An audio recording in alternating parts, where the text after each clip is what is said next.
Hi guys. तो आज हम क्वेश्चन करेंगे मैक्सिमम सब एरे। हमें एक इंटीजर एरे नम्स दिया हुआ है और हमें फाइंड करना है सब एरे विद द लार्जेस्ट सम और उसका हमें सम रिटर्न करना है। जैसे मैं एरे दिया रखा है -2 1 -3 4 -1 2 1 -5 एंड 4। तो इसमें जो सब एरे होगा, जैसे ये वाला सब एरे, ये मैक्सिमम सम दे रहा है हमें। तो इसमें हमें उसका मैक्सिमम सम कितना है 6, तो हमें यहाँ पे 6 रिटर्न कर देना है। ठीक है, तो देखते हैं पहले कि क्या अप्रोच रहेगी हमारे पास। इसे इसको हम देखते हैं पहले नम्स को। सो नम्स जो मैं दिया रखा है क्वेश्चन के अंदर, वो दिया रखा है -2 1 -3 4 -1 2 1 -5 और 4। तो हमें ये एरे दिया हुआ है। ठीक है, अब हमें क्या करना है इसमें से, अब हमें इसमें मैक्सिमम सब एरे निकालना है। सब एरे क्या होता है? सब एरे होता है कॉन्टिन्यूस एरे। ठीक है, तो सब एरे जैसे एग्जांपल कौन कौन से हो गए? कॉन्टिन्यूस होना चाहिए। -2 और 1 ये भी एक सब एरे है। -2 1 और 4, -2 1 -3 4 ये भी एक हमारे पास सब एरे हो गया। ठीक है, -1 2 और 1 ये भी एक सब एरे होगा। तो ऐसे बहुत सारे सब एरे पॉसिबल है। तो हमें वो वाला सब एरे निकालना है जिसका सम मैक्सिमम होगा और हमें उस सम को रिटर्न करना है। तो इस क्वेश्चन को देख के हमारे माइंड में एक पहली अप्रोच आती है कि सर आप क्या करो, इसके अंदर दो पॉइंटर ले लेते हैं हम, एक आई और जे, एक आई और यहाँ जे। तो हम दोनों को आइटरेट करते हैं। पहले आई यहाँ होगा और जे हमारे पास यहाँ से स्टार्ट होगा, जो आइटरेट करेगा। तो पहला एरे में क्या आ गया, आई हमारे पास क्या है, स्टार्टिंग इंडेक्स है, जे हमारे पास एंडिंग इंडेक्स है और उनका मुझे सम निकालना है। तो पहला इसमें सब एरे कौन सा आया, -2 और 1। पहला सब एरे आ गया, स्टार्टिंग आई और एंडिंग जे है। ठीक है, एक ये एरे आ गया, इसका सम निकाल लिया मैंने।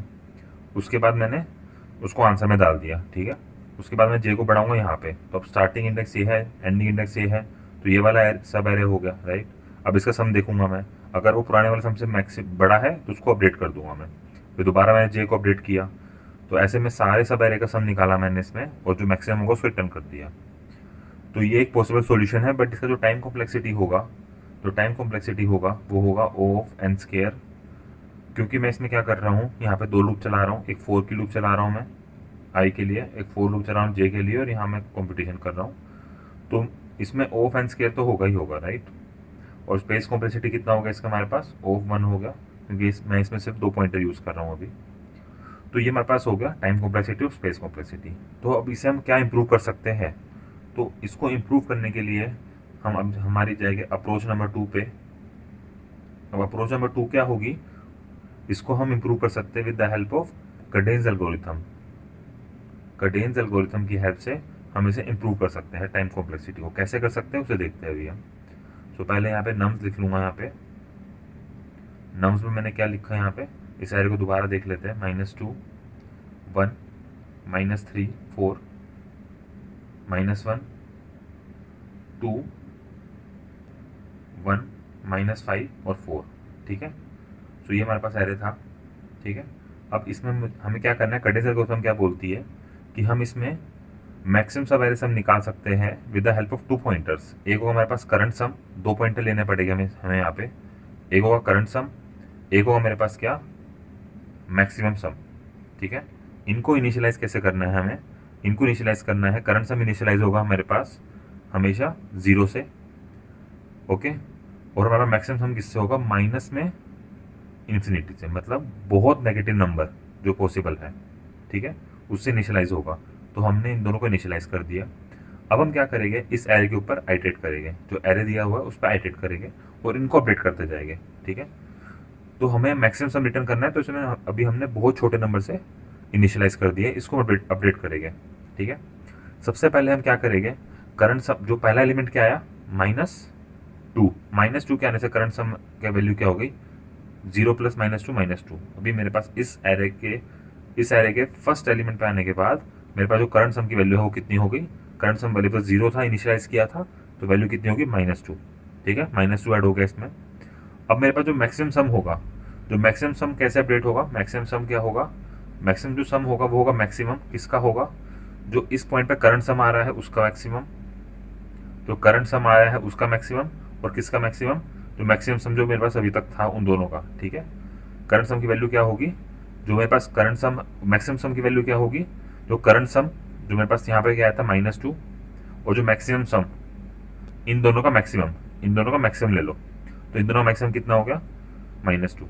ठीक है, अभी समझ आ जाएगा ऐसा क्यों कर रहे हैं हम। ठीक है, तो -2, तो मैक्सिमम सम को मैंने अपडेट कर दिया -2, मतलब मेरा इस पॉइंट तक फर्स्ट एलिमेंट के आने के बाद मेरे पास मैक्सिमम सम क्या पॉसिबल हो सकता है, -2 हो सकता है। ठीक है, अब एक बार के लिए भूल जाओ कि एरे इतना बड़ा है, एक बार मान लेते हैं हम सिर्फ एरे मेरे पास -2 है, राइट, और उस पॉइंट तक मेरे पास मैक्सिमम कितना है -2, तो हम इसको रिटर्न कर देंगे -2, है ना। तो -2 अगर होता सिर्फ इस एरे के अंदर, तो उसका मैक्सिमम सम कितना हो सकता है, -2 हो सकता है। ठीक है, तो ये चीज़ हमें समझ आ गई है कि हम क्या करेंगे, इस एरे के ऊपर आइटरेट करेंगे, जो एलिमेंट आया उसको हम करंट सम में ऐड कर देंगे, और जो मैक्सिमम सम होगा उस पॉइंट तक वो क्या होगा, करंट सम का जो आया करंट सम कितना -2, और मैक्सिमम सम अब तक था कितना -इन्फिनिटी, तो इन दोनों में से मैक्सिमम जो होगा उसको मैंने डाल दिया। ठीक है, बट एक चीज़ हमें ध्यान रखनी है, कैटेज एल्गोरिथम क्या बोलते हैं, अगर करंट सम, एक इसमें कंडीशन हमें डालनी है, इफ जो करंट सम है मेरे पास, अगर ये मेरे पास लेस देन 0 होगा तो मैं उसको 0 बना दूंगा वापस। इसका फायदा क्या है वो भी हम समझेंगे। अगर हमारे पास करंट सम लेस देन 0 होगा तो नेक्स्ट के लिए क्या हो जाएगा, 0 हो जाएगा। ठीक है, अब ये हम समझेंगे अभी ऐसा क्यों किया, उसके लिए पहले से बात को मान लेते हैं। ठीक है, अभी इस पॉइंट पे आने के बाद मेरे पास क्या आ चुका है, करंट सम -2 आ चुका है, मैक्सिमम सम कितना आ चुका है, -2। ठीक है, बट एरे अभी हमारे पास बचा हुआ है, तो अभी हम इसमें आगे आइटरेट करेंगे। आगे आइटरेट करने के बाद हमारे पास आता है 1, बट अभी हमने क्या देखा, करंट सम कितना है -2, और मैं -2 क्या है, लेस देन 0 है, तो उसको मैं वापस 0 कर दूंगा। तो अभी इससे क्या होगा, ये -2 से वैल्यू क्या हो गई, 0 हो गई। नेक्स्ट पे जाने के लिए तो 1 आया, 1 आने के बाद करंट सम कितना हो जाएगा, 0 + 1 कितना होगा, वैल्यू 1 हो गई करंट सम की, राइट। करंट सम की वैल्यू 1 हो गई है। अब करंट सम की वैल्यू 1 हो गई है, तो मैक्सिमम सम कितना हो जाएगा, मैक्सिमम सम क्या हो जाएगा, maximum of current some, maximum of current सम कितना है 1, और -2, मैक्सिमम कितना था -2, इन दोनों का मैक्सिमम, इन दोनों मैक्सिमम कितना है 1, तो मैंने अपडेट कर दिया 1। अब आप पूछोगे सर आपने ऐसा क्यों किया, ये कंडीशन यहाँ पे क्यों डाली है आपने, ये हमने कंडीशन इससे डाली क्योंकि अगर मैं मान लेता हूँ मेरे पास सिर्फ एलिमेंट होता है यहाँ पे -2 और 1, सिर्फ यही एरे होता। ठीक है, इसके अंदर आपका मैक्सिमम सब एरे कौन सा है, इसमें 2 सब एरे बन सकते हैं, 3 सब एरे हो सकते हैं, कौन कौन से, एक तो -2, एक -2 और 1, और एक हमारे पास 1। ठीक है, इनमें मैक्सिमम सम किसका होगा, इसका होगा, राइट। तो अब मुझे ये 1 चाहिए, राइट, क्योंकि अभी मैं करंट सम में अगर सिर्फ यहाँ पे -2 रखता और मैं आगे जाने के बाद मेरे पास 1 ऐड होता, तो वैल्यू कितनी होती है, -1। ठीक है, बट 1 भी तो एक हमारे पास सब एरे है ना, तो ये 1 भी तो सब एरे है ना हमारे पास। अगर मैं ये वाला सब एरे लेता तो -2 और 1, अगर मैं करंट को -2 ही रखता, अगर मैं ये चीज़ नहीं करता तो मेरे पास करंट वैल्यू कितनी रहती, -2 ही रहती, और आगे जाने के बाद 1 आने के बाद वैल्यू जाती -1। बट नहीं, अगर मैं एरे ही अपना यहाँ से स्टार्ट करता हूँ 1 के बाद से, तो मेरे पास वो ज़्यादा देगा वैल्यू, राइट, क्योंकि -2 उसको कम कर रहा है। तो इसलिए मैं क्या करूँगा, जब भी मेरे पास करंट सम की वैल्यू लेस देन 0 होगी तो मैं उसे 0 कर दूंगा। ठीक है, तो मैंने क्या किया, उसको 0 कर दिया, 0 करने के बाद 1 वैल्यू आई तो उसको मैंने ऐड कर दिया, 0 + 1 1 हो गया। और अब मुझे क्या करना है, मैक्स सम को अपडेट कर देना है, वो क्या होगा, -2 और 1 को का मैक्सिमम होगा, तो वैल्यू 1 आ गई। ठीक है, तो ये कडेन्स एल्गोरिथम यही बोलता है कि अगर करंट सम लेस देन 0 है तो उसको 0 कर दो। ठीक है, आगे चलते हैं। अब हमारे पास यहाँ पे करंट सम अपडेट हो चुका है, मैक्सिमम सम अपडेट हो चुका है। अब मैं अगले एलिमेंट पे चलते हैं। अगले एलिमेंट क्या आता है मेरे पास, -3। -3 के आते ही अब मैं देखूंगा पहले करंट सम मेरे पास क्या नेगेटिव तो नहीं है, नहीं नेगेटिव तो नहीं है, नेगेटिव नहीं है तो इसको अपडेट नहीं करना मुझे। अब ऐड कर दूंगा मैं, तो 1 के अंदर मैंने -3 ऐड करा तो कितना वैल्यू हो गया, 1 के अंदर -3 ऐड करा तो -2 वैल्यू हो गई है। ठीक है, -2 हो गई है, तो ठीक है, उस करंट सम इस पॉइंट पे आने के बाद मेरी करंट सम की वैल्यू -2 हो गई है। अब मुझे अपडेट करना है मैक्सिमम सम को। सो मैक्सिमम सम क्या होगा, मैक्सिमम ऑफ करंट सम मतलब 1 का मैक्सिमम, और मैक्सिमम ऑफ करंट सम मतलब मैक्सिमम -2, और मैक्सिमम सम इस पॉइंट पे कितना है 1, तो इन दोनों का मैक्सिमम, इन दोनों मैक्सिमम कितना हो गया 1 ही रहेगा। तो अभी तक मतलब कि इस पॉइंट तक, इसके लेफ्ट पॉइंट तक मतलब -2, 1 और -3, इस पॉइंट तक मेरे को जो मैक्सिमम सम मिला है वो बस 1 ही मिला है मुझे, राइट, क्योंकि -2 है, 1 है, -3 है। अगर मैं तीनों को सम करूंगा एक सब एरे तो नेगेटिव बहुत बड़ा नंबर हो जाएगा। अगर -3 लूंगा वो भी नेगेटिव रहेगा, -2 लूंगा वो भी नेगेटिव रहेगा। सिर्फ अगर मैं 1 लूंगा, राइट, तो मुझे वो मैक्सिमम सब एरे सम देगा, तो इसलिए 1 ही आ रहा है मेरे पास। ठीक है, अब आगे चलते हैं। अब मेरे पास अगला एलिमेंट क्या आया, 4। बट अगले एलिमेंट पे जाने से पहले मुझे चेक करना है कि करंट सम की वैल्यू क्या है। अगर करंट सम की वैल्यू नेगेटिव है तो उसको पॉजिटिव कर दो, तो इसको मैं कर दूंगा यहाँ से उठा के 0, राइट। इसको मैं कर दूंगा 0, और 0 आने के बाद अब करंट एलिमेंट क्या है, 4। तो 0 + 4 कितना होगी वैल्यू, यहाँ पे वैल्यू होगी 4। तो मेरे पास इस पॉइंट पे करंट सम की वैल्यू कितनी होगी, 4।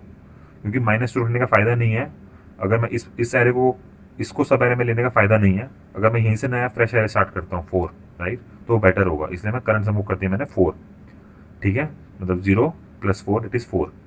अब मैं 4 आने के बाद अब मुझे अपडेट करना है करंट सम को। करंट सम क्या होगा, मैक्सिमम होगा, सॉरी मैक्सिमम सम को अपडेट करना है। मैक्सिमम सम क्या होगा, करंट सम का और मैक्सिमम का मैक्सिमम होगा। तो 4 और 1 का मैक्सिमम होगा, ये वैल्यू आ गई 4। अब मैं अगले एलिमेंट पे जाऊंगा। अगले एलिमेंट पे जाने से पहले चेक करूंगा करंट सम क्या मेरे पास <0 है। नहीं सर, ये तो नेगेटिव नहीं है। अगर नेगेटिव नहीं है तो मेरे को ये कंट्रीब्यूट कर सकता है -1, मैक्सिमम सब एरे में हेल्प कर सकता है, राइट। तो इसलिए मैं इसको डायरेक्टली यूज कर लूंगा।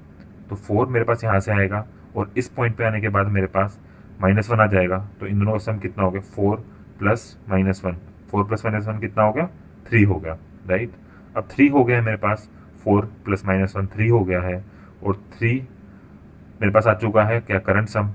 और मैक्सिमम सम कितना था पुराना वाला, 4। तो मैक्सिमम सम यहाँ से निकाल सकता हूँ मैं, करंट सम और मैक्सिमम सम का मैक्सिमम, मतलब 3 और 4 का मैक्सिमम, ये कितना आ गया, 4, ठीक है। अब दोबारा देखूंगा। अब अगले एलिमेंट पे जाएंगे। अगला एलिमेंट क्या है हमारे पास, अगला एलिमेंट हमारे पास आ जाता है 2। अब 2 पे जाने से पहले मैं दोबारा चेक करूंगा करंट सम में क्या है। करंट सम मेरे पास नेगेटिव है, नहीं, करंट सम नेगेटिव नहीं है। अगर नेगेटिव होता तो 0 कर देता, नेगेटिव नहीं है तो इसको आगे बढ़ा दो। अब 3 को आगे बढ़ाऊंगा, और इस पॉइंट पे आने के बाद मेरे पास करंट सम कितना हो जाएगा, 3 + 2 दैट इज 5। 5 हो जाएगा, राइट। 5 होने के बाद करंट सम, तो मैक्सिमम सम को अपडेट करेंगे। मैक्सिमम सम क्या होगा, इन दोनों का मैक्सिमम दैट इज 5। अब आएंगे हम नेक्स्ट एलिमेंट पे। नेक्स्ट एलिमेंट पे जाएंगे। नेक्स्ट एलिमेंट क्या है हमारे पास, 1। क्या मेरे पास 1 पे जाने से पहले जो करंट सम था, वो जो 5 था मेरे पास इस पॉइंट पे, जो वो नेगेटिव है, नहीं है, नेगेटिव नहीं है, तो इसको ले जाऊंगा आगे मैं, और ये मेरे पास एरे पे कंट्रीब्यूट करेगा। तो 5 में एक एरे 5 में 1 ऐड करूंगा तो वैल्यू जाएगी 6, और 6 और 5 में क्या मैक्सिमम है, 6 है, ठीक है। अब मैं आगे जाऊंगा। तो 6 भी हमारे पास, आगे जाने से पहले देखूंगा 6 क्या मेरे पास नेगेटिव है, करंट सम नेगेटिव है, नहीं, नेगेटिव नहीं है। तो मैं इसको आगे ले जाऊंगा वैल्यू को डायरेक्टली। अगर नेगेटिव होता तो 0 कर देता, नेगेटिव नहीं है तो 6 आगे जाएगा। 6 के अंदर -5 ऐड हुआ तो वैल्यू होगी 1। अब 1 वैल्यू ऐड हो गई है, तो 1 वैल्यू हो गई है इससे, तो करंट सम हो गया 1। और मैक्सिमम सम कैसे निकल जाएगा, मैक्सिमम सम और जो करंट सम है उन दोनों का मैक्सिमम। तो 6 और 1 का वैल्यू कितना हो गया, 6 हो गया, ठीक है। अब नेक्स्ट वैल्यू पे जाएंगे। नेक्स्ट वैल्यू आते हैं मेरे पास 4। अब 4 पे जाने से पहले चेक करेंगे हम कि प्रीवियस वैल्यू नेगेटिव तो नहीं है करंट सम की। करंट सम की वैल्यू नेगेटिव तो नहीं है, तो इसको मैं इंक्लूड कर दूंगा। तो 1 + 4 कितना हो जाएगा, 5। और अब मुझे मैक्सिमम सम निकालना है। मैक्सिमम सम क्या होगा, इन दोनों का मैक्सिमम दैट इज 6, ठीक है। तो इन दोनों की हेल्प से मेरे पास लास्ट तक मुझे पता लग चुका है कि मैक्सिमम सम 6 ही पॉसिबल हो सकता है, ओके। तो ये हमारे पास आंसर हो जाएगा, ठीक है। तो ये सिंपल सी कटिंग एल्गोरिथम है, होपफुली ये समझ आ गया होगा। अगर नहीं आया तो इसको दोबारा देखो वीडियो को, और एक बार खुद से आइटरेट करके देखो, एक बार में समझ आ जाएगा, ठीक है। तो आंसर क्या है, 6। तो हमारे पास यहाँ पे इसका आंसर क्या था, 6, ओके। तो हमें ये रिटर्न कर देना कि लास्ट उस पर जाने के बाद जो हमारे पास जो मैक्सिमम सम की वैल्यू होगी उसको हम रिटर्न कर देंगे, ठीक है।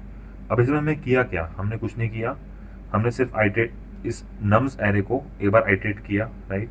तो टाइम कॉम्प्लेक्सिटी कितनी हो जाएगी हमारे पास, O(n) हो जाएगी, और स्पेस कॉम्प्लेक्सिटी कितनी हो जाएगी हमारे पास, O(1) हो जाएगी, ठीक है। तो हमने क्या किया, जो पहले टाइम कॉम्प्लेक्सिटी थी हमारे पास O(n²), उसको हमने रिड्यूस करके O(n) कर दिया, ठीक है। तो हम एग्जाम के अंदर, इंटरव्यू के अंदर ऐसे ही अप्रोच करना है। पहले हमें बेस सॉल्यूशन बताना है जो माइंड में आ रहा है, उसको फिर हमें ऑप्टिमाइज करके टाइम कॉम्प्लेक्सिटी को कम कर देना है। अब कोड देखते हैं इसका। तो सबसे पहले हमें क्या करना है, यहाँ पे हमें यहाँ पे 2 पॉइंट डिक्लेयर करने हैं, 2 वेरिएबल डिक्लेयर करने हैं, करंट सम और मैक्सिमम सम, ठीक है। इन दोनों डिक्लेयर करना है, ठीक है। इनको डिक्लेयर करते हैं पहले। तो यहाँ पे मैं 2 चीज़ें करूँगा। एक करंट सम जो होगा मेरे पास उसको डिक्लेयर करना है। करंट सम हमें किससे इनिशियलाइज करना था, 0 से, और मैक्सिमम सम किससे इनिशियलाइज करना था, माइनस में इन्फिनिटी से, बहुत बड़े नेगेटिव नंबर से, ठीक है। सो मैक्सिमम सम जो होगा वो मुझे बहुत बड़े नेगेटिव नंबर से डिक्लेयर करना है, तो माइनस में पाइथन में आप फ्लोट यूज़ करके और इंफ यूज़ करके हम बहुत बड़े नेगेटिव नंबर से डिक्लेयर कर सकते हैं, ओके। अब कटिंग एल्गोरिथम क्या बोलती है कि हम इसमें आइटरेट करेंगे और उसके बाद इनको अपडेट करते जाएंगे। तो हम आइटरेट करते हैं for I in range length of nums, हमने आइटरेट किया, ओके। उसके बाद हमने क्या किया है, करंट सम को अपडेट करना है। एक पर्टिकुलर पॉइंट पे जो करंट सम होगा वो क्या होगा, जो नम्स आई है, राइट। किसी भी पॉइंट पे जो करंट सम कैसे अपडेट होगा, इस पॉइंट पे मुझे करंट सम निकालना है, तो मुझे क्या करना है, अच्छा यहाँ पे देखते चलो, मुझे इस पॉइंट पे करंट सम निकालना है, अभी तक 0 था। इस पॉइंट पे करंट सम क्या होगा, जो करंट सम की वैल्यू प्रेजेंटली है वो, प्लस में नम्स जो आई, राइट, ये दोनों ऐड हो रहे हैं, राइट। जो अभी तक जो करंट वैल्यू, जो प्रीवियस वैल्यू थी इसकी करंट सम की, उसकी वैल्यू और जो नया वैल्यू आ रही है उन दोनों को ऐड करूंगा, है ना, क्योंकि नम्स आई पे पहुंचूंगा तो उस वैल्यू को मुझे ऐड करना है, ठीक है। तो जो मेरे पास करंट सम है उसमें मैंने वैल्यू ऐड कर दी, क्या वैल्यू ऐड कर दी, नम्स ऑफ आई, ठीक है।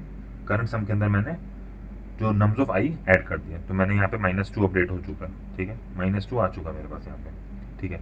अब -2 आने के बाद मुझे क्या करना है, मैक्सिमम सम को निकालना है। मैक्सिमम सम क्या था, maximum of current some and maximum सम, तो हम इसको अपडेट कर देते हैं, मैक्सिमम सम भी निकाल लेते हैं। Max sum equal to maximum of Maxam,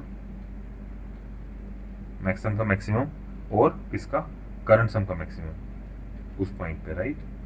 तो जैसे हमने यहाँ पे -2 आया था करंट सम, तो हमने माइनस इन्फिनिटी और -2 इन दोनों का मैक्सिमम लिया, -2 उसको अपडेट कर लिया, ठीक है। उसके बाद कटेंस एल्गोरिथम ने क्या बोला था, ये चीज़ कंडीशन बोली थी कि अगर करंट सम लेस देन 0 है तो उसको हम 0 कर देंगे, तो ठीक है, उसको 0 कर देते हैं। तो चेक कर लेते हैं हमारे पास यहाँ पे, if current some is less than 0, अगर लेस देन 0 है तो उसको अपडेट कर दो। उसको अपडेट कैसे करेंगे, तो current sum equal to 0, that's it, ठीक है। हमने क्या किया, सबसे पहले इनको इनिशियलाइज किया, उसके बाद हमने करंट सम की वैल्यू को डिक्लेयर किया कि करंट सम क्या होगा, किसी भी पॉइंट पे आने के बाद वो अपडेट हो जाएगा, राइट। और उसके बाद हमने मैक्सिमम सम को अपडेट किया कि वो मैक्सिमम होगा करंट सम का और मैक्सिमम सम का। उसके बाद हमने इस कंडीशन को ऐड कर दिया कि अगर वो लेस देन 0 है वो हमने उसे 0 कर दिया, ठीक है। ये कंडीशन ऐड करने के बाद हमारे पास लास्ट तक हमारे पास जो होगा एरे आइटरेट हो जाएगा, क्योंकि हमने फॉर लूप लगाए रखी है। उसके बाद हमें क्या रिटर्न करना है, मैक्सिमम सम जो लास्ट में आएगा, यहाँ से मैं रिटर्न कर देंगे हम, रिटर्न मैक्सिमम ऑफ सम, बस इतना सिंपल कोड है इसका। इसको रन करते हैं हम एक बार, तो इसके टेस्ट केस सारे पास हो गए ये तीनों, इसको सबमिट कर देते हैं, ठीक है। तो सारे टेस्ट केस इसके पास होगा। Thank you.